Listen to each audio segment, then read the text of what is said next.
ڕۆژی دووشەمەی ڕابردوو جارێکی تر شاری نیویۆرک خۆپیشاندانی پشتیوانی بۆ ئیلهان عومەری نوێنەری موسڵمانەکەی کۆنگرێسی ئەمریکا ڕێکخستکە لەلایەن هێزە پەڕگیرەکانی ئەو وڵاتەوە با دژایەتی سامی تۆمەتبار دەکرێت. لەو خۆپیشاندانە گەورەیەدا کە ژمارەیەکی زۆر موسڵمان و کریستیان و جوولەکەی نەیاری زایۆنیزم بەشداریان تێدا کرد، خۆپیشاندەران چەند دروشمێکیان بەرز کردبووەوە کە لەسەریان نووسرا بوو ڕەخنەگرتن لە ئیسرائیل دژایەتی سامی نییە.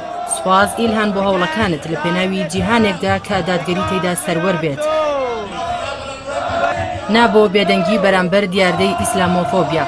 لاوتەیەکدا بۆ خۆپیشاندەران دۆڤید فێڵدمان یەکێک لە کەسایەتیە بەشدارەکانی خۆپیشاندانەکە ڕایگەیاند بێگومان ئیلهان عومەر ڕاستی لۆبی ئیسرائیلی لە کۆنگرێسی ئەمریکادا دەرخست. دواتر جەختی لەسەرەوە کردەوە کە ڕەخنەگرتن لە کارنامەی کردەی حکوومەتی ئیسرائیلی هیچ کاتێ بەمانای دژایەتی ڕەگەزی سامی نییە. دوجار گوتی تۆمەتی دژایەتی سامی لە دژی کەسایەتیەکان هەرگیز شەرعیەت ناداتە ئیسرائیل بەرامبەر تاوانەکانی لە دژی فەڵەستینیەکان. ئەوان چاوەڕێی سیاسەتمەدارانی ئازادی جوولەکەن تاوەکو ئیلهان عومەر خاوەن هەڵوێست بن. سەرۆکی ئەمریکا و ڕێکخراوەکانی لۆبی ئیسرائیلی لە ویلایەتە یەکگرتووەکان و لاسەروی هەموو یانەوە لیژنەی پەیوەندیە گشتیەکانی ئەمریکا و ئیسرائیلی ناسراو بە ئایپاک ئیلهان عومەریان کردۆتە ئامانج. ئەوەش لەو کاتەوە کە ناوبراو ڕەخنەی لا ڕۆڵی ئایپاک گرت لا کاریگەری و هەژمونی بەسەر سیاسەتەکانی ئیدارەی ئەمریکاوە. ئەو لایەنانە ئیلهان با دژایەتی سامی تۆمەتبار دەکەن واتە دژایەتی جوولەکە، ناوبراویش باتوندی ئەو تۆمەتە ڕەت دەکاتەوە.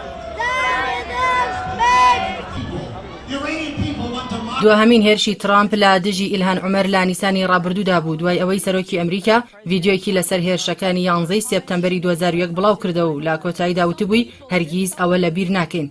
ترامپ لەو گرتە ڤیدیۆیەدا وای نیشان دەدات کە گوایە ئیلهان گاڵتە بەو ڕووداوە دەکات. ئەو ڤیدیۆ و تویتەی ترامپ زریانێک لە تووڕێی و کاردانەوەی دژی بەدوای خۆی داهێنا، ئەوەیان با ڕێخۆشکردن و بەرفراوانکردنی دیاردەی ئیسلامۆفۆبیا و پەرەپێدانی ڕەگەزپەرستی لە ناو کۆمەڵگەی ئەمریکادا لێکدایەوە. ئیلهان عومەر لە ساڵی 1970دا لە مۆگادیشۆی پایتەختی سۆماڵ لەدایک بووە.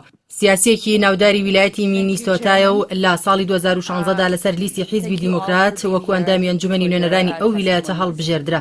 ناوبانگی ناوبراو با خۆپاڵاوتنی بۆ پۆستی ئەندامێتی کۆنگرێز زیاتر درەوشایەوە. لە 6 تشرینی دووەمی 2018دا وەک یەکەمین ژنە پەنابەر بۆ ئەو پۆستە هەڵبژێردرا. ناوبراو لە یەکەمین ژنە موسڵمانەکانە کە بۆ ئەو پۆستە هەڵدەبژێردرێت.